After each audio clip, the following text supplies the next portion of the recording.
The following podcast is a discussion between two experts in their fields of beauty and not meant to be taken as medical advice.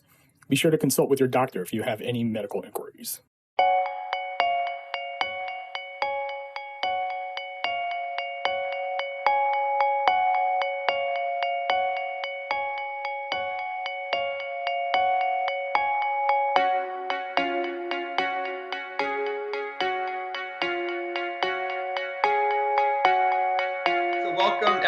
I am super honored to have one of the founders of Nutrafol on here. So Roland Peralta, he's an entrepreneur, and the word biohacker, a lot of us are throwing this word around, and he's a biohacker before there were biohackers.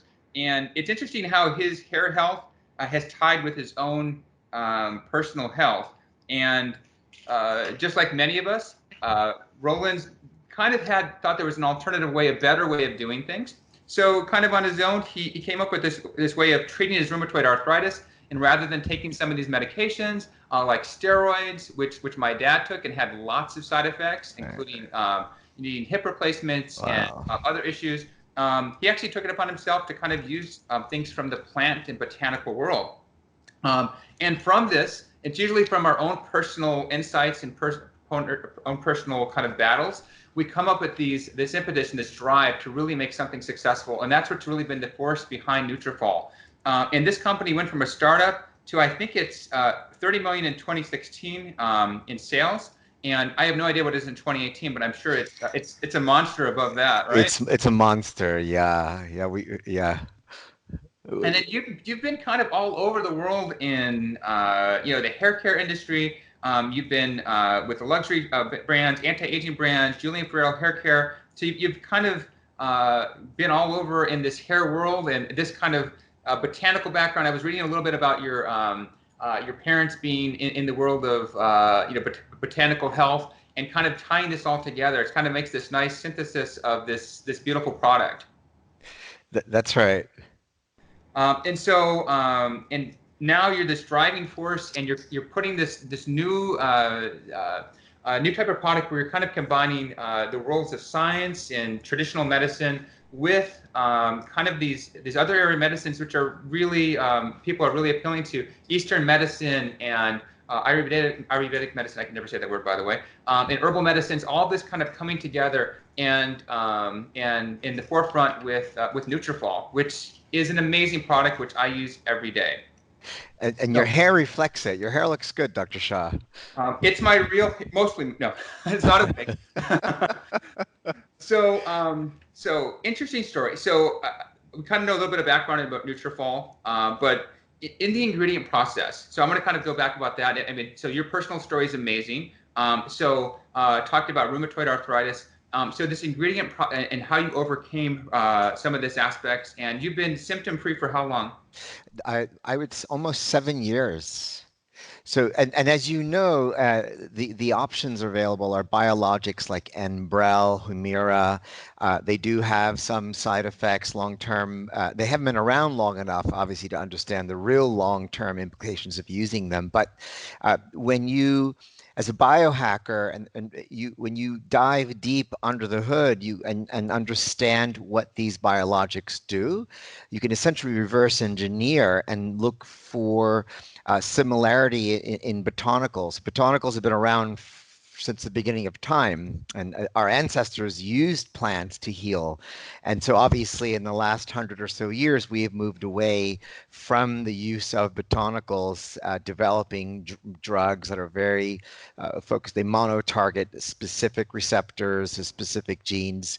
But botanicals have this incredible capacity to multi-target. There's a synergy that you can find in nature and not necessarily in using pharmaceutical drugs. So when I was looking for answers for my rheumatoid arthritis, and if you know your dad has RA, he's waking up with morning stiffness. You wake up in the morning and you feel like you've been hit by a truck and you're essentially disabled. Your feet are hot when you step down on your feet, impossible to have a normal day.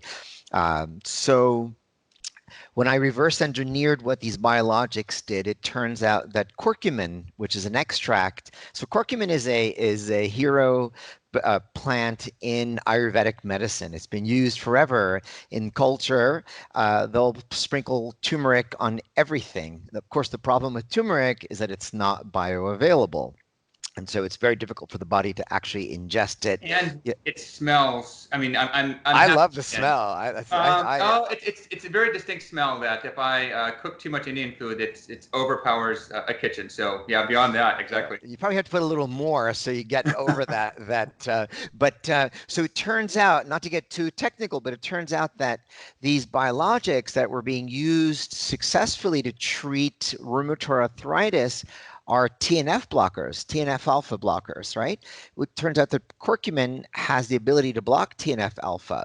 And so after 2 months of using this, I found a paper in the literature that identified curcumin as a potential therapeutic for treating RA, but there wasn't enough evidence. The cohort wasn't large enough, so the authors concluded it looks promising. Somebody should look at it, but no conclusion can be made from this, basically, right? So I took it upon myself to begin to use curcumin in lieu of using Humira, Enbrel. These are also very expensive drugs. And it worked. Within 4 or 5 weeks, I began seeing that I was symptom free. So having morning stiffness throughout my body, that began to subside. Within 2 months, I found my cure. I found my medicine in curcumin. And I was using a particular brand that reconstituted the powder in the oil so it made it more bioavailable. So it essentially was doing what folks in Indian culture are doing, where they're cooking their curcumin in ghee butter to make it more bioavailable. So within 2 months, I was symptom free. And I thought it was too good to be true. And I continued with that program. I was taking 6 pills a day. These are big fat pills. And obviously, by any standard, that's a lot of pills to ingest. You'll end up getting pill fatigue. But the choice was an injection of a biologic into my body or 6 pills of delicious, healthy curcumin that has other wonderful side benefits to it. And so that was really the beginning of my understanding. There are answers in the literature. If you dive a little deeper, you can actually find solutions that are not necessarily being shared with you by your physician. So you have to take it upon yourself to do that kind of homework. And it's interesting that that's actually gravitated to even to the NIH, where curcumin is actually being studied, I think, in over 40 different trials. So it's interesting that that world, it's really come a long way, and it's sensed a whole nother level of credibility. I think the other thing that's interesting with botanicals is the botanicals, like this isn't something you can't just, find a plant and work with it. You have to process it to a level that it's kind of clinical grade. And Correct. I think a lot of people, you can actually look at the dosage. And I think that's the thing that a lot of people don't realize, that, hey, guess what? Let me just buy this product from, I don't know, Whole Foods, and I have no idea what's in it, but I'll take it. It has it on there. So many of these products are cross-contaminated with so many things. I give you an example of a patient we had for surgery where she thought she was taking a weight loss supplement, and it was cross-contaminated with like ginseng and all these blood thinners, and she had a lot more bleeding than we thought. That's right. So yes, so what you're sharing with me now is essentially the definition of nutraceuticals, right? And that's really the birth of Nutrafol. We identified ingredients that have been used in Ayurvedic medicine, but have been evolved to next generation using biotechnology to extract very specific phytoactives and then essentially standardizing it, right? So for example, we use ashwagandha, another hero ingredient in Ayurvedic medicine, used for thousands of years to lower stress hormones. And so in the medical world, when we once did a survey with McKinsey, the big consulting firm, and one of the number one reasons why women believe they're losing their hair, it's stress. They believe that that's the primary reason why they're losing hair. Not genes, not hormones, but stress in particular. So when we developed Nutrafol, we saw the white space was using highly standardized nutraceuticals to target very specific pathways that were essentially being ignored by the medical community, by the pharmaceutical industry. And we said, well, if stress is at the root of hair loss, what's at the root of stress? And elevated cortisol is at the root of stress. So we were lucky.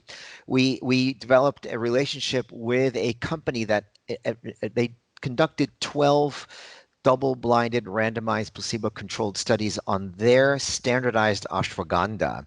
And in one of the studies at the University of Ohio, they were able to demonstrate that within 60 days of use, because it's not a magic pill, right? Botanicals don't necessarily work right away, but they eventually bring your body back to homeostasis. They were able to prove that they were able to lower elevated cortisol in chronically stressed adults by as much as 35%. That's very significant.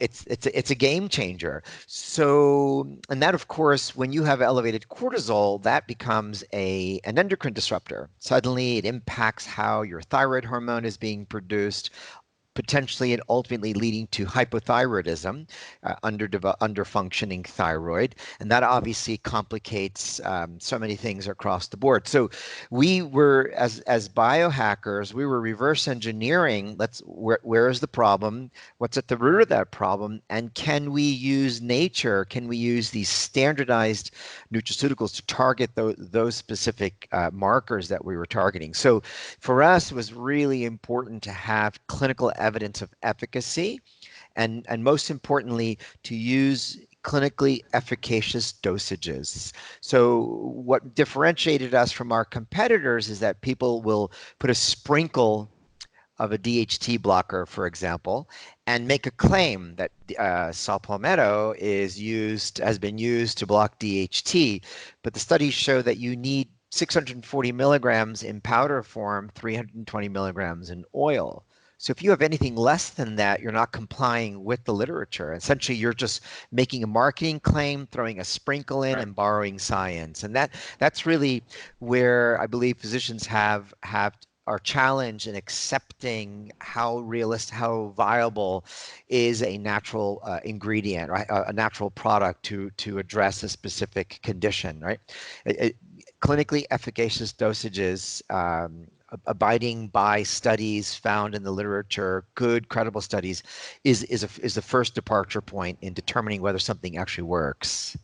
And I agree wholeheartedly with everything you said over there. And I think one of the hardest things I have with patients is explaining everything that's in Nutrafol. Because sometimes they're like, well, what is Nutrafol? Because I think people like a one-word answer. And when I start talking about Nutrafol, I end up talking, and maybe you can do it better than I can, but I end up talking for like 5 minutes or 10 minutes about all the things that are in Nutrafol. And I think a lot of it, if there's anything I have a comment on, is on the back of the label, it doesn't even like tell you everything that's in it. Because I think to truly understand what's in Nutrafol, I think some of your podcasts in the back, like when you've talked on Bulletproof Radio, it kind of explains a lot of the detail and the thought process and how meticulously sourced your ingredients were, the thought process behind everything. So I think somehow that if you just look at the back of it, sometimes patients are like, looks like a vitamin. I'm like, no, it's way more than a vitamin. Let me explain this. So let's kind of go in there. So let's talk about some of these ingredients because I want my patients to listen to this. I want other patients to hear this. So some of the things that I think are things that people don't even realize. For example, I love the chelation properties. Getting rid of the aluminum and mercury. And again, that's such a hot topic. Now, lots of other people are starting to copy that. I'm seeing that on the market. I'm not going to name other, but they're starting to add that, not necessarily for hair, but overall wellness. Yes. And so the sea kelp. Let's talk about the sea kelp. That's a great question. I'm impressed that you actually even know about sea kelp and the role it plays. So to answer your overall questions, people say, what is Nutrafol? And so we say that we were the first to market to use standardized nutraceuticals derived from botanicals. So we isolate very specific phytochemicals from botanicals in specific concentrations that have evidence of efficacy in targeting markers. And so what are those markers? So we target, the ingredients target inflammation, and people underestimate how inflammation triggers or causes hair loss or contributes to it. So we understand that we live in an environment where we're constantly producing inflammatory conditions, and some of us micro-inflammation and some macro, right, leading to obesity, diabetes, etc. Right. So, but micro-inflammation is just we're walking time bombs. You're in New York, I'm in Chicago. Yeah. Exactly. So, of course, if you have a genetic predisposition, then those events are essentially the trigger that it pulls the gun, right? So we say inflammation changes the signaling molecules that control the hair growth cycle. So in the presence of inflammation, those signals that actually signal hair cycles to remain an anagen are altered. There's a disruption in the signaling, same way a cell phone is trying to communicate with a cell tower. It's a weak signal. You're not able to communicate. You have to lower inflammation to essentially improve signaling. The second marker that we target is the elevated cortisol. How do we lower stress hormones, cortisol? And again, some of us may think we're not stressed out, but in fact, we even use the term micro stress levels, right? Where you're just that cumulative effect of the inappropriate response, the inappropriate flight or flight response to a bus honking its horn, or some guy yelling at another guy in a car across the street, and that who's not stressed out? Exactly. You're going to get you get stressed out, so you produce that micro response to that stress response, and it just accumulates over time. So once again, it's just a matter of time before you are stressed. And I love explaining that to my patients, how, when your body's stressed, it puts all its nutrients, and actually it's going to put it to its heart and your lungs, and the first thing it doesn't care about is hair. There we go. Hair is the first thing. So hair follicles are mini organs, right? And that is, Mother Nature says, heart, liver, the priority. Deprioritize the hair follicle organ because it's not involved in survival, the survival mechanism, right? So, and people don't understand that. They don't quite connect those dots. So the other marker that we target is DHT. DHT is a byproduct of testosterone production. As you know, when testosterone converts to DHT, it's a simple little enzyme that allows that conversion. DHT contributes to the miniaturization of hair follicles. Well, people talk about it more prevalent in men. That is ultimately what triggers the typical hair loss in men, androgenic alopecia. But in fact, as women get older, over 40, 45, they start producing higher levels of testosterone, which converts to DHT. So we're using a natural ingredient, and as you know, Propecia has a similar mechanism of action. It targets the enzyme that allows the conversion of testosterone to DHT. So we use a natural plant indigenous to the state of Florida that is harvested once a year, and we use a cold press technology to extract it so that it's standardized to greater than 45% fatty acids. An effective DHT blocker. Dozens of studies in the literature that show the efficacy of saw palmetto as an effective DHT blocker. Well, and I think there's a couple studies that you've quoted in the past. I mean, one of the questions patients ask is, we're talking about saw palmetto right now, saw palmetto versus Propecia. I think of it as Propecia. I mean, do they work? They both work. Propecia, the problem with Propecia is it's going to inhibit your sex drive. In some cultures, saw palmetto is actually used as an aphrodisiac. Very good. Give me a choice. So, and guess I'm a former, I'll raise my hand, I'm a former Propecia user. So, and that aspect of it, I can talk to you about my experience with that in a little bit, but we'll kind of dive into the saw palmetto. It's interesting when they isolate saw palmetto and some of the active ingredients in it, and not to dive too much into basic science, they've actually found in some studies that it's actually stronger than Propecia in some mouse models. So it's interesting that, where it works, how it works. I don't think its effectiveness in hair is questioned, and it's just getting that delivery product. So it's a valuable product, a valuable ingredient. Having it processed the right way. Again, it's all kind of in the Nutrafol aspect of it. So I'm a big fan of saw palmetto, Great. and the studies support it, more than me being a big fan of it, the studies support it being effective. That's great. I'm happy to hear that you are supportive. We actually have uh, we found papers in the literature that show, because it's a natural, there are synergistic properties, that saw palmetto can actually bind to the 5-alpha receptor, preventing DHT from binding to the receptor. Propecia doesn't do that. It only blocks the enzyme. So if there's a byproduct or free DHT, you have the potential. It has the potential to have additional preventative properties in blocking that binding, which is And, interesting. and if I talk about my Propecia use in the past, so I've hair's always been an important part of me, and I've had some hair recession. I've had a hair transplant. I do hair transplant in my office, and I did it with artists.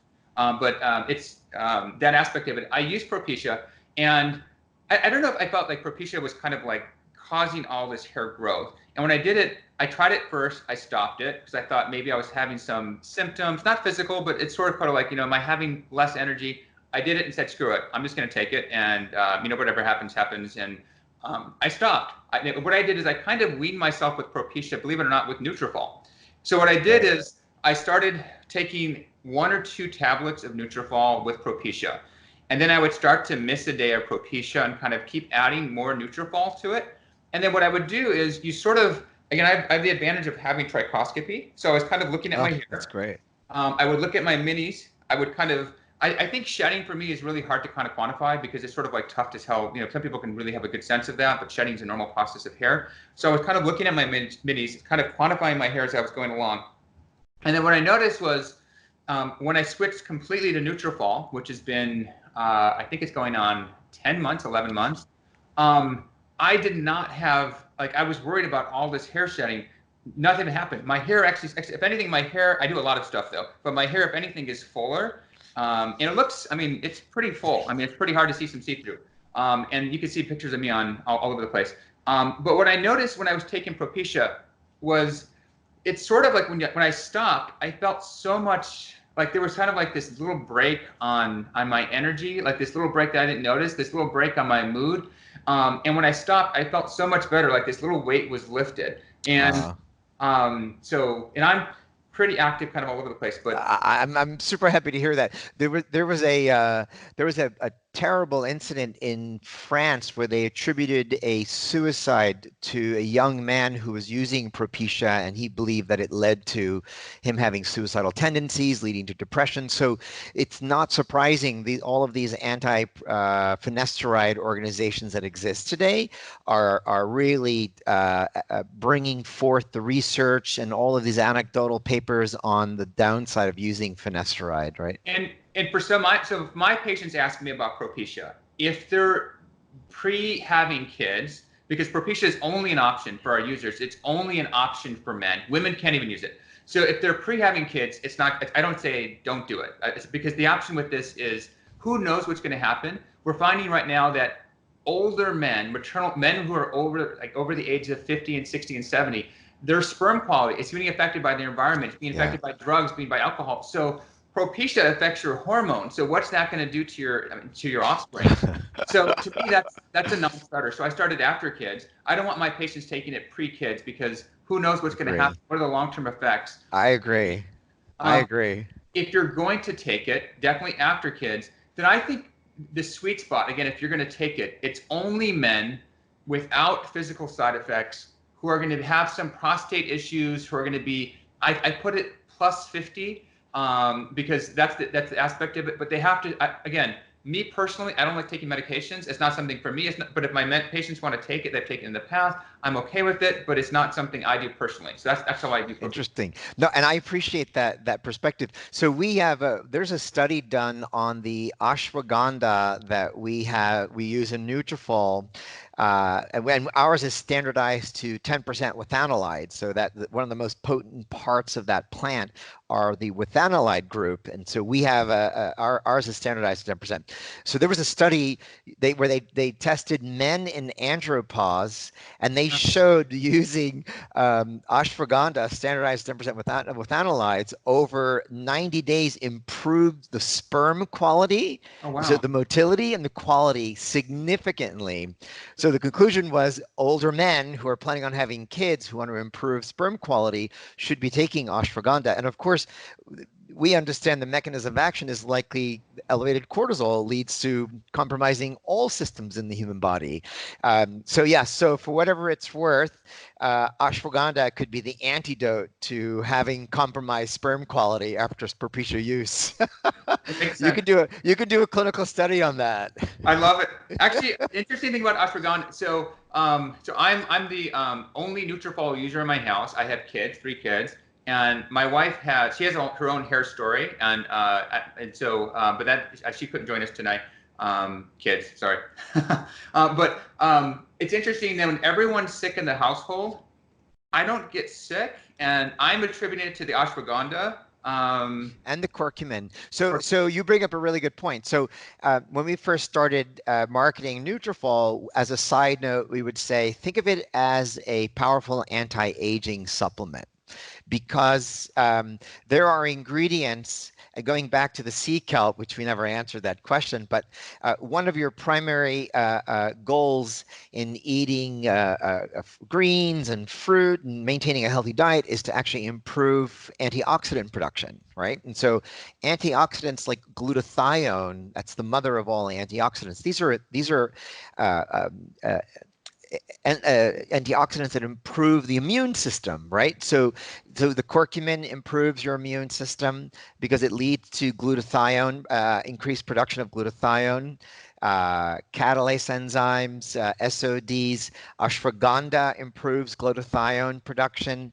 Sea kelp improves glutathione production, and you need glutathione to chelate metals like mercury, aluminum from the liver. So anything that increases glutathione production leads to more optimized liver conditions, right? And so liver plays a critical role in hair growth, and people don't understand how important the liver is. So we as a company have introduced this systems-wide approach. We can no longer look at the hair follicle as an isolated organ, but rather what's the relationship of the liver to the hair follicle? What's the relationship of the adrenals to the hair follicle? What's the relationship of the gut to the hair follicle, to thyroid to the hair follicle? So we now understand that thyroid hormone is actually converted in the liver. So if you have a suboptimal liver because you have mercury, you have lead, your hair will suffer. One of the ways that works is that selenium is critical for converting the T4 hormone into the beauty hormone T3. If you have metals in your body, selenium is necessary to bind to mercury. So to chelate mercury from the liver, you have to have a good abundance of selenium. The problem is that it's been depleted in our soil. So our food supply is now deficient of many micronutrients critical for lots of cellular function, including hair. So the body says, I have to choose between removing the mercury from the liver or contributing to the conversion of T4 to T3 to promote the beauty hormone. So clearly, it's survival of the fittest. The body chooses to focus on chelating the mercury. Of course, mercury is now a problem because it's heavily found in our oceans. Big fish like tuna and shark accumulate mercury, eventually gets into our bodies. If you have amalgams from procedures as a child, and it's unavoidable. Yeah, it's unavoidable. So yeah, so it's important to have ingredients that help boost the immune system, help to chelate, help contribute to healthy thyroid function. And I think the aluminum component is probably underestimated as well, because there's only one exactly. The deodorants. And I think there's only one ingredient that actually is an antiperspirant, and that's aluminum. There's nothing else that works. I know that some people talk about natural deodorants, I don't know if they work. So the problem is twofold. You can either do something. I'm a facial plastic surgeon, so I did a radio frequency to my underarm area, so I don't sweat as much. But occasionally I still wear antiperspirant because if I sweat a little too much, I got rid of most of my sweat, but I still have a little bit. But your only alternative is either to do something with radio frequency or mirror dry, or sweat, which most people don't want to do, or aluminum. And So yeah. So I use I used to use slices of fresh lemon, which is antibacterial, antimicrobial, and I would rub the lemon under my armpits, and I would be good for 3 days. So I wouldn't have any musty smell for 3 days. But of course, if you ran out of lemons, you would leave home and head to the office, and by the end of the day, you're a little musty, right? Dr. Kogan, who's here at Nutrafol, introduced me to these Thai salt crystals. These are these sticks that you buy. I buy it on Amazon, $6. Natural salt crystals in a tubular shape. You put it under the water, and it kills the odor. So it works as an anti-deodorant, but not an antiperspirant. You still smell, you still sweat, but you sweat with no smell. So that's the trade-off. The problem is if I wear like a t-shirt or something like that, I just don't like having the stain. I know. So the next thing that happens is then you have a choice of either having the stains. If you wear the antiperspirant, you have the green mark that no dry cleaner in the world can get out. Right. And so I'm like, okay, I'm just going to fry that part. But aluminum is kind of an inevitable part. Mercury is an inevitable part. So if you don't chelate it, again, everyone who says they're not having metal, they think about that. There's always an aha moment, like, oh my gosh, I do that. Yeah, I probably have that in my body. And what are you doing to get rid of it? That's exactly right. Nothing. That's exactly right. So we did a very interesting experiment. In the last 2+ years, we've conducted over 3,000 case studies using hair samples that we send to a lab. The lab uses intercoupling plasma spectrometry, a mass spec device that can analyze. The forensic laboratories use these devices, and so they can analyze the hair, and we can see what level of mercury is in your body based on how that mercury is being excreted from the body. So the hair essentially absorbs it. So hair is like as a measure of time, like a tree trunk, right? We see aluminum. So of the 3,000 case studies that we did, we had a little over 65% of our cases all had toxic levels of mercury. Wow. So outside the normal range of acceptable, right? And so all of those people we recommended that they start using botanicals to help chelate these metals from their body. So we actually came out with a liver cleanse recently as part of our systems-wide approach, where we're using milk thistle and other wonderful botanicals that actually are known to bind to metals and help chelate them from the body. Very, very important part of being proactive and maintaining a preventative approach to healthy hair growth cycling. Beautiful. It's really exciting, yeah. And so some of the products, so we talked about sea kelp already, I think a little bit. Yeah. Ashwagandha. We talked about curcumin.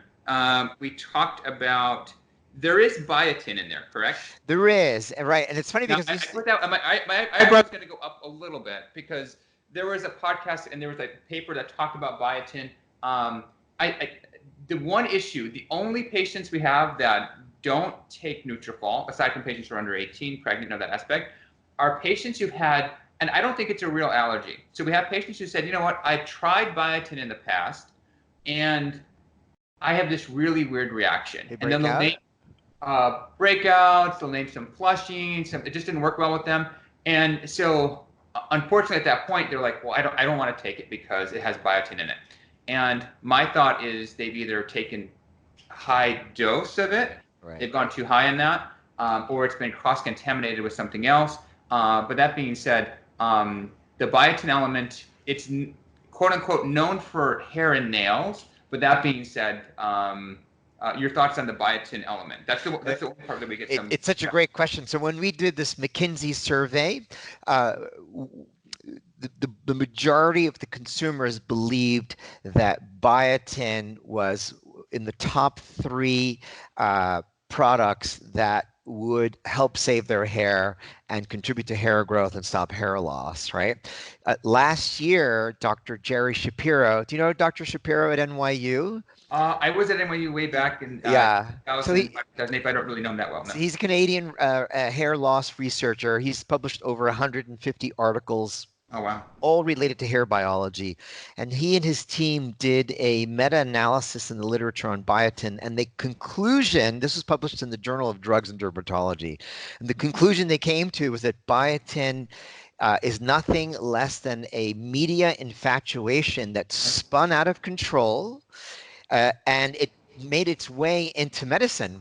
So today, I understand that residents in medical school are still being told to prescribe 5,000 micrograms of biotin to women with hair loss because it's not going to hurt them and because we don't have much else that we can give them. Hopefully, that's changed in the last couple of years. But what we do know is that biotin is a very, very small component for a solution. In other words, you can develop a product without biotin that would work, but the consumer believes that it works. It contributes to the synthesis of certain proteins to help process collagen, right? But nobody has a biotin deficiency. It worked in a mouse study that had a defective gene that wasn't producing biotin. So as soon as they replaced it, hair grew back, and they said, "Oh, that must be what's triggering hair loss." That was in the 50s, I think. So biotin is a myth, and we as a company, we're trying to debunk that myth and say biotin alone will do nothing for you. It's important that you have a comprehensive formulation that targets the cortisol hormone, the inflammation, the oxidative stress, boosts the immune system, those and the micronutrients. Yeah, and I think that I agree with you. And I don't think in 99.999% of people, biotin is not harmful. And the past aspect of it is it's not conclusive what it does. Right. And that aspect, the other ingredients that are surrounding it are, if anything, going to amplify what potential effect it could have. Correct. And so to conclude, we often say that, and it's not really funny, but biotin is a prescription for endless hope. And if you know it's not going to do anything, and the reason why you're being told by your elders at teaching hospitals to give it to a patient, the argument is, well, it's not going to hurt them. But the reality is that I think you're hurting a woman when you're giving her false hope and letting her think that 6 to 12 months of using biotin is going to lead to stops the hair growth. So it's a placebo, right? And in men, it's not men, but women, patients who are older than 40, it can be a little dangerous because it can mask, troponin levels in an MI. So on some things we give, I think those are higher doses of biotin. So I think smaller doses is really not going to do that. But that aspect of it, biotin alone, yeah, I think with other things in a smaller dose, I think it makes sense. So I want to get a petition going and have 10,000 dermatologists write biotin off from the standard and guidelines because it's still being recommended in residency, which is fascinating if you think about it. I mean, do you agree as a physician it's absurd to prescribe something that has no evidence of efficacy? Yeah, I've never been a biotin fan, but I think the problem is it's so ubiquitous. Like if you go to I think it's hard not to see it. If you go to the hair and beauty section and you look down the hall, and I want to grow something from my hair, it's like 1,000 labels of biotin, yeah. And then there's nothing else. And I think what happens is sometimes people just look for an option and they don't know, and so it's easy like, well, biotin, it must work. Why are there so many things on it? That's right. That's right. So it's kind of like a default placebo. Like, it's a default placebo. That's the best way to describe it, right? Okay, so going on to some other ingredients. The marine extract. So this is actually interesting, the foresight in Nutrafol, because there's been some, I'm not going to name another brand that uses marine extract, and there's been some controversy using shark in that, and Nutrafol does not use shark. I'm going to repeat that so people have that clear. Yeah. And having the foresight to kind of look, kind of beyond just what's healthy for us, but kind of what's healthy for our world and our planet. And so let's talk about how that came to be and where it's sourced, because I think that's an important quality element. I appreciate that you know that, actually. It's such an important part of our ethos, sustainability, and we continue as a business to evolve in that area. How can we minimize our footprint on the planet and contribute to overall planetary wellness, right? We actually tested our product using the mass spec device against that other product with the shark component, and we had 0 mercury in our collagen versus their product. And part of the reason, of course, because shark is a big fish, it's going to accumulate mercury. We're using cod sourced from the northernmost tip of the planet. So it's it's north of the northernmost tip of Norway. Wow. So that part of the world, it's almost free of there aren't any shipping lanes, any major shipping lanes that go through there. So there's a lot less pollution that's dropping into the ocean. So the good news is that we're very proud of the fact that we found no mercury in our fish collagen. We don't talk about it in our marketing, but we know we can actually sleep at night knowing that we are not contributing to we're not creating a product that's contributing further to the problem that's ultimately creating the problem, right? And so this is the conversation I have with patients. So now I'm like talking to the patient. I'm talking about Nutrafol. I'm already into like a few products. I'm like, oh wow, it's already 10 minutes in. But I'm excited about the product because it has so many things built into it. Did I miss anything? Any ingredients? I think there's some things I missed, but I think. Yeah. So we're using a tocotrienol, which is a super vitamin E, and that was a molecule discovered only in the last maybe 10 years. And our partner is extracting it. Basically, vitamin E is a tocopherol. Tocotrienols are 60 times more powerful as an antioxidant. And there was a study done on this particular ingredient alone. They showed after 8 months of use, just lowering lipid peroxidation, they were able to show significant hair growth in a study with men, which is very interesting. And lipid peroxidation is just a byproduct of life, right? It's oxidative stress. So that triggers inflammation, etc. So in boosting your antioxidants, essentially the tocotrienol is an antioxidant, correct? Because it has the ability to boost the antioxidants in the immune system. So that is a great ingredient with evidence of hair growth as an individual ingredient. We talked about the sea kelp. One of the other important paths and targets that we look at is estrogen dominance, right? So sea kelp, curcumin all have anti-estrogenic properties. They can contribute to lowering elevated estrogen levels caused by xenoestrogens, consumption of bottled water, soy products. What's that? Sunscreens. That's a huge topic because of the absorption of so many things and causing those, as you know, estrogen effects. Super big. It's big. So those are important. We developed our so as part of our systems-wide approach, we created 12 additional boosters that we designed to increase or boost the efficacy of our core formula, right? So we have the core women's product, clinically studied, proven to work on its own. We have the men's study. We're doing a clinical study in Chicago as we speak. We should be wrapping up enrollment any day now.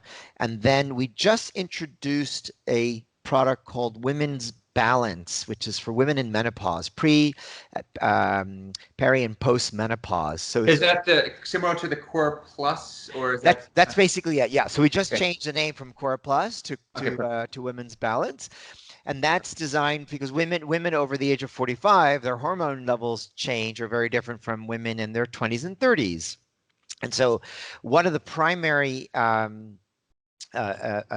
reasons why we introduced these additional boosters was because we essentially understand that personalization or precision medicine is the wave of the future. If we can personalize an experience for someone, we have a better shot at succeeding for that unique individual.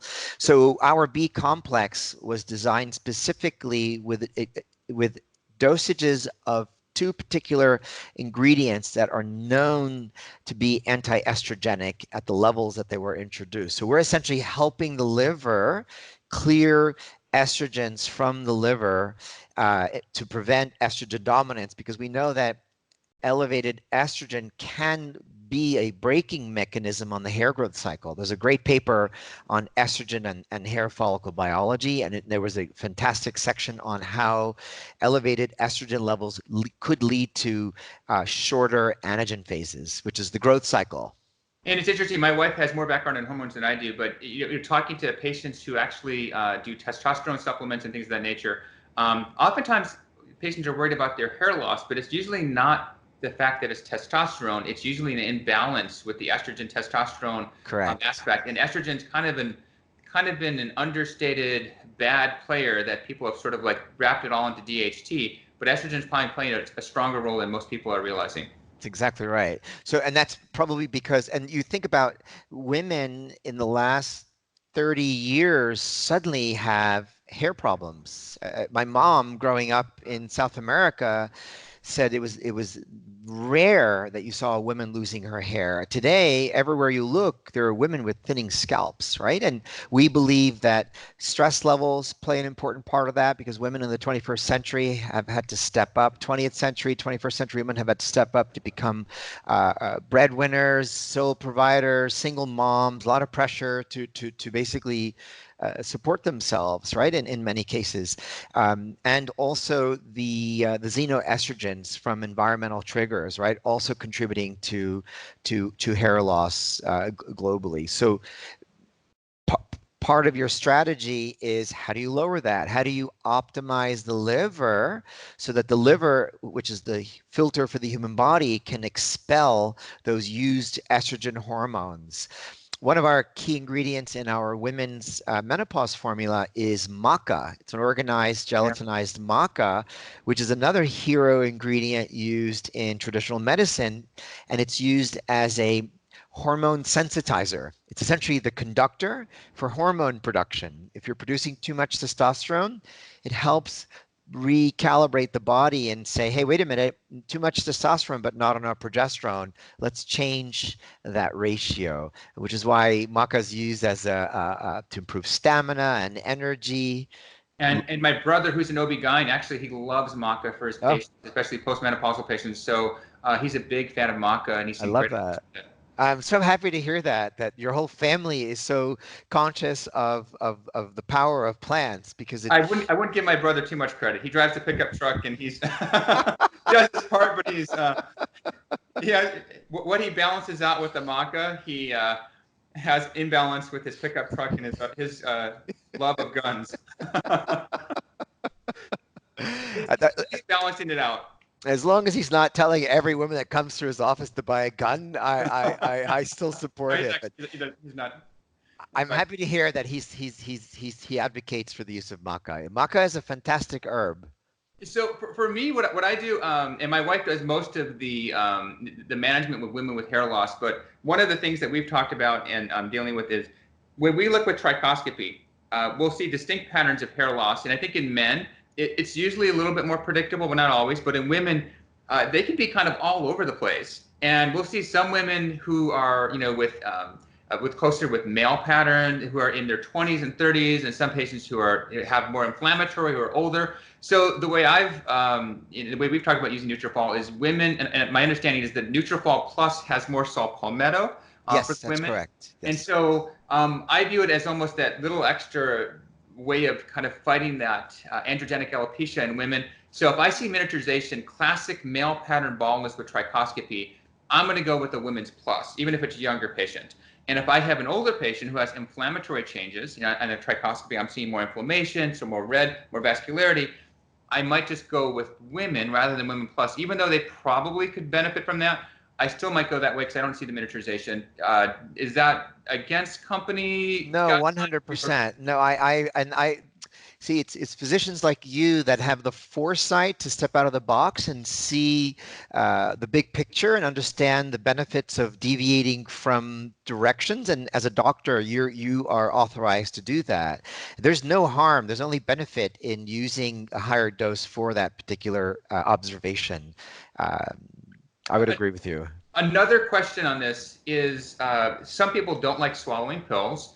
So is there any nutritional value in the capsule itself? Some people think that there's collagen in the capsule, or they're going to miss out on it. They're like, I need to get my collagen, so I have to chew this, or can they just dump it into their smoothie? What's the best practice here? No, so there's no nutritional value in the capsule. We do use vegetarian capsules as opposed to capsules made from bovine animal byproducts, but there's probably negligible nutritional value in the capsules. So yeah, so if you have difficulty swallowing pills, you can either watch a video on YouTube on how to lift up your head and learn how to swallow a pill properly, or you can break your capsules open and put it in a smoothie.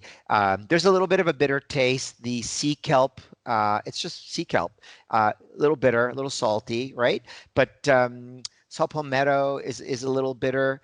Ashwagandha is actually bitter. Saw palmetto is less bitter, but you should be able to cover up the taste if you're having a fruit smoothie. We recommend putting coconut oil or some other fat, maybe an avocado, in your smoothie because the more fat, the better you are able to absorb many of the ingredients. A lot of the ingredients are fat soluble, and so you need fat to help absorb fat. And speaking of absorption, so I recently I've tried the probiotic, and actually I'm a big fan of it. I was not a probiotic fan before, and I'm not. I've kind of been off dairy for a little bit, so it's kind of not working well with me. But probiotic, this is actually a pretty clever probiotic because the way I describe it is sometimes you have like this uneasiness in your stomach where it feels like it's not like you're stressed or anything. You just feel like this little bit of uneasiness in your stomach. And when I was taking the probiotic, I noticed that I've slept a little better, and that that little bit of upset in my stomach has seemed to balance out a little bit. Interesting. So, and if you continue to use it, you're going to see that it's only going to improve. So, one of the biggest areas of research in microbiome right now. So we developed a. Thank you for introducing the hair biotic. So we're the first to market to develop a probiotic designed to support the hair growth cycle. So. There are a number of pathways that were identified that downregulate the hair growth cycle because they affect IL-17 and IL-10, two important cytokines that are involved in the inflammation cycle that essentially is tied back to hair growth, right? So those particular cytokines can be impacted by particular bacterial strains. So we found 2 out of the 7 strains that we're using have been shown in the literature to target those specific pathways. We added, in addition to those strains, we've added what's known as a bacteriophage, and the bacteriophage is essentially it's a virus. It's a researched. This is part of the whole biome that people are investing heavily now. We've been heavily invested in the microbiome. Now it's the biome. How do viruses play a role in contributing to healthy gut? And so these bacteriophages are designed to essentially destroy bad bacteria. So it's possible that the bacteriophages and the probiotics are contributing to a healthier gut. So you'll feel less bloated, less discomfort in the gut. So it doesn't surprise me. That's going to happen over time. If you continue using the Nutrafol hair biotic, you may see a dramatic improvement within a couple of months. And that, of course, contributes to better hair growth. Absolutely. And I think what's interesting is Nutrafol, I think, has added this addition, like you mentioned this kind of earlier, this kind of like this customized hair plan, which I think is an exciting addition. And now there's kind of the core formula, which helps, most people, I say most people, mean in the sense that women, men, and the exceptions are going to be maybe those people with biotin sensitivities and pregnant women, that aspect. And now you're adding these little, I shouldn't say little, but these boosters that can kind of fine tune it so you can get improvement in certain areas. I'm also interested in the topicals. I'm not sure if you can talk about the topicals and shampoos coming out, because I'm really interested in that, because right now I use, I'll talk about it now because I'm excited about it. Right now I use Rogaine, but I don't love using Rogaine, and I'll tell you why. It's not, some people have other issues with scalp irritations, all those aspects of it. Even the ones without propylene glycol, the foams, what they do to your hair is it makes it very greasy, and it's very hard to style your hair with it. I don't use styling hair products because I'm against inflammation in the hair. I just don't like the aspect of it. Doesn't make sense to me from a from a hair preservation standpoint to put products in your hair. that at least they're going to disturb it. So there's really no alternative to Rogaine as far as the topical goes. There's some other things that I don't know if they're out there yet. But so I'm excited about Nutrafol. Your take on that? Is there anything you can tell us about the hair topical coming out? Because that's probably, when I saw that, I was like, my eyes lit up with excitement. So yeah, so we are introducing a shampoo, conditioner, and a two-in-one, and those were developed with the intention of creating a product that does no harm. So there's no evidence of shampoo and conditioners having any efficacy in preventing hair loss. Even though if you go on Amazon, you'll see dozens of brands promoting shampoo for hair loss, right? Impossible that you can put a product on your hair, wash it away, 2 minutes later, expect it to have any efficacy. If it maybe contributes to healthier scalp, which ultimately one day may lead to minimizing hair loss, right? So we refer to those topicals as our do no harm products. We're using lots of wonderful botanicals that have anti-inflammatory properties, moisturizing properties, but all in all, there's no such thing as hair loss in the hair care category. The scalp treatment that we're using again nutraceutical ingredients that have and these are leave-ons. So these are leave-ons that have evidence of stimulating the anagen phase or prolonging the anagen phase. Some of the ingredients act as vasodilators, or they'll open up the capillaries. Similar mechanism to a minoxidil, right? But obviously not as potent because these are naturals. So the scalp treatment that we developed, there is evidence that the ingredients contributed to hair growth.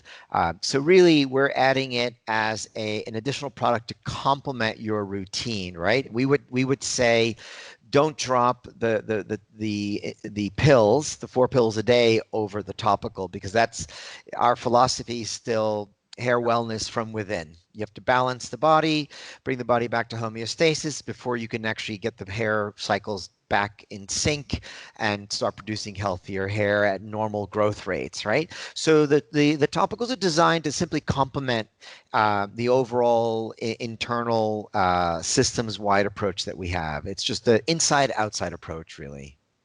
Yes. Yeah, I'll make sure we send you some when we get it. Awesome. Yeah, Well, yeah. And I think this is such a new category, the nutraceutical, and I think it's something that so many people are so excited about. And it's interesting that lots of physicians, even though they prescribe medication, oftentimes when you talk to them, they don't see the doctor and they don't take medications. So it tells you on some level that maybe on some subconscious level, they know that they don't want to take medications. And for myself, for example, I was found to have, at least in one test, low thyroid. And I was like, I'm not taking a thyroid pill, 'cause I'll be taking it for the rest of my life. So let me just check that out. And so I, again, just kind of saying, I'll just avoid taking that medication. I'll work on some other things. And that aspect of it, my thyroid's normal. Otherwise, I'd be on Synthroid, because once you take a medication like that, it does work, but you end up kind of relegated to taking it the rest of your life. Correct. And there are patients, I'm not against medicine. There are patients who have to take medications. But if you're talking about wellness and keeping the best performance for yourself, if you can avoid taking a medication for that aspect, it makes a lot of sense to me. Agree. Now, is your thyroid functioning normally now? It is. My wife would probably rather have me on Propecia, less sex drive, more sluggish, and leaving her alone. But That's hysterical. That's hysterical. So on that note, you'll appreciate this. So many of the ingredients, the botanicals that we use, boost nitric oxide production. And did you know? So that's essentially a I did not know that, but so they're basically a vasodilator, right? And did you know that Viagra doesn't work if you have low nitric oxide production? So I definitely know the Viagra nitric oxide connection, Right. but I didn't have that with Nutrafol. But I might change the symbol from a circle to something maybe perhaps a little bit more phallic. Is that okay? I'll let you send it in for creative to have a look at. But earlier you said that so in traditional medicine, saw palmetto was used as an aphrodisiac to boost libido, right? And saw palmetto definitely boosts nitric oxide production. So when you think of it from a mechanism of action, that has to be the explanation, right? That the ashwagandha, the curcumin all act as vasodilators through the increase of nitric oxide production, which is a very interesting little fact. And so hair health, I think some patients come into the office and it's always about, for example, if it's a surgical procedure or if it's a pill, I always like to set expectations for patients. And so sometimes you'll hear someone saying, you know, I tried something and I tried it for like 3 days and I didn't see anything. And I'm like, oh my God, okay, let's let's reset things a little bit. And I think that's why I think having that explanation and making sure people know, and I'm glad it's being sold in packs of 3 now instead of 1, because oftentimes with any nutritional supplement, you're not going to see something in a week. It's going to be kind of one of those aspects of it. And it's beyond just hair health. So I think when I think of hair, I think of it almost like there's 2 analogies. One is like aging. There's no solution to aging. It's just you're putting the brakes on everything. And no matter what you do for hair, if you do nothing for your hair, you will be bald. It's like it's one of those things. 50% of the men at 50 are bald. If you do it 70% of the men, your natural tendency is to be bald. And it's just without a doubt. So you have to put the brakes on this. And as much as you can, as early as you can, you have to promote hair health and those aspects. Some men are going to get reversal. A lot of the miniature hairs are going to come back. But if you waited too long, if you have a Norwood, for patients who don't know what Norwood 6 is, it's basically if you're completely bald, no one in the world can grow hair back. It's scarred. Your hair, you have to kind of. That's right. You're actually beyond even a hair transplant at some point. Right. So you have to start this early. So for the men who are thinking of this is the preventive action. You're going to feel better. Patient expectations, kind of setting this back, is you should feel better. This is my thoughts on this. You should be healthier, which I think all those things happen with it. And you should see your hair should actually, at the very least, have less shedding. And you might see some areas, particularly I think in the crown, starting to come back some. All the miniature hairs coming back some. Fair analysis? Very fair, very fair. So yeah, so that this part of our challenge as a company is communicating to men the importance of taking the path of prevention and getting off the path of denial, right? And that's fundamentally the problem with men. I have a 23-year-old boy who went to school in Sweden. I get to see him once a year, and year 3 he comes back and he's got a little spot brewing on the back of his head. I thought, my child cannot lose his hair. So, and he's a stubborn kid. He doesn't take pills, and so. I said, all right, how do I compel him into compliance and say, yes, Papa, I will take these pills because it does make sense to be proactive and preventative because I don't want to lose my hair by the time I'm 30. So he has been on it for about a year. The spot filled in. And for a 23-year-old, that's a home run. He basically, proof is in the pudding. It's like you cannot, there's no denying that it improved your hair growth. And I almost think the analogy here for hair is almost like, it's like dental disease. If you don't brush your teeth every day, you're going to lose your teeth. It's just, that's inevitable. If you don't take your hair pills, you're going to lose your hair. It's like one of those things, you're preserving what's there. And sometimes that aspect of it. By the way, I'm so much glad your son's a great example because if your son was to take Propecia, would it have worked? I have no idea. Would it have affected him on some level? Probably. Would it have affected his offspring, aka your grandkids? Who knows? Who wants to take that chance? Taking something like Nutrafol, if anything, is going to make him healthier, a better version of himself, more resistant to infections, more vibrancy. The nitric oxide thing, you might want to have a serious conversation with him, but I left that part out. I don't know why I left that part out. I'll send him a note later today. That's very funny. He'll appreciate that. So huge fan. So love this. So 3 tips. I'm a facial plastic surgeon, loves hair. I've had my hair story. My wife's not here to share her hair story. Love Nutrafol, love how it's a holistic approach to my patients, love how it helps them see those benefits in patients, every day, see it on a microscopic level with trichoscopy, see it in their hair, see it in their before and after results. 3 tips. Someone comes to you and says, I want 3 tips to be my best. Just random tips, can be anything. We can kind of look at that note. So the tips could be lifestyle related, right? yeah, absolutely anything. Right. So I recently started intermittent fasting. Oh, I Uh, do that too. What do you and do? What are your hours? Like, I do 16/8 and then I do 24, right? So I'm basically, I have lunch from 2, I eat from 2 to 6. Typically my last meal's at 6 and then I have lunch at 2 o'clock. But, and I'm doing it in the name of, it's part of the biohacking mindset, right? So it turns out that intermittent fasting, but the longer you fast, the better the outcome. I'm triggering autophagy. So the human body has these little lysosomes or human vacuum cleaners on a cellular level that are designed to basically start eating up non-essential parts in the human body that interfere with healthy cellular function. Well, it turns out that you can make a direct correlation to hair follicle cycling and cells that are involved in the hair growth cycle, triggering autophagy, where the body starts eating itself after a 24 to 48 hour fasting. They go in there and they clean up all of the oxidative stress and non-essential parts, convert them into amino acids, and they turn them into functional foods, right, for the human body. So I'm doing that intermittent fasting in the spirit of improving health and consequently my hair health. question on that. That was one of my questions. Is so the hardest part for me with intermittent fasting is I do the 16/8. So usually I skip breakfast, so to speak. But I like taking my Nutrafol because I have to take it with fat. In the Lunch? morning. No, take it with lunch. Lunch.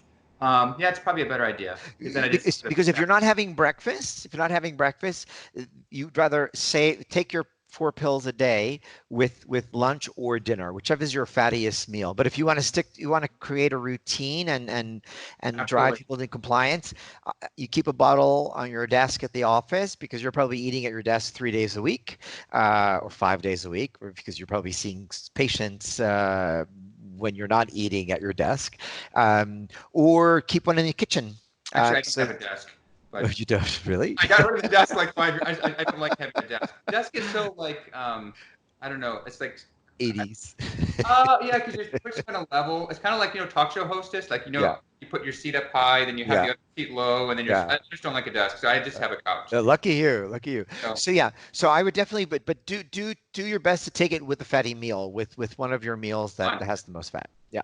Okay. The next tip I would say is really embrace the idea of how important your liver is to your overall health and consequently to your hair wellness. And liver is really important. So there have been studies that show that people who take, when you compare people who took a break from all alcohol for 30 days, some of the liver enzymes, liver function improved dramatically versus the people who continued to drink. So because we know how important liver is to hair health, hair wellness, hair cycling, it makes so much sense to really pamper the liver, include products like the Nutrafol liver cleanse. If you have your own favorite liver cleanse product, by all means use it, but use it. Do anything you can to support the liver. It is the filter for the human body. The cleaner and the more optimized it is, the better we will be functioning as humans. Very, very important. And then the other is managing stress. Managing stress through, perhaps that's another best tip of the day, is really how do you manage stress? Well, certainly yoga, meditation, a mindfulness practice all help. But of course, we live in a society where we don't all have the discipline to carve out time to go to the gym, to do a yoga class, to meditate. So stress adaptogens are a wonderful way of supporting supporting stress management. We introduced, as you know, Nutrafol does have stress adaptogens in it, but we introduced a booster that's an additional stress adaptogen for people who have higher stress levels. And we're using reishi mushrooms, some additional ashwagandha. These are all wonderful ingredients that have evidence in the literature of lowering stress levels. So I those saw are that. my, I'm excited yeah. about that too.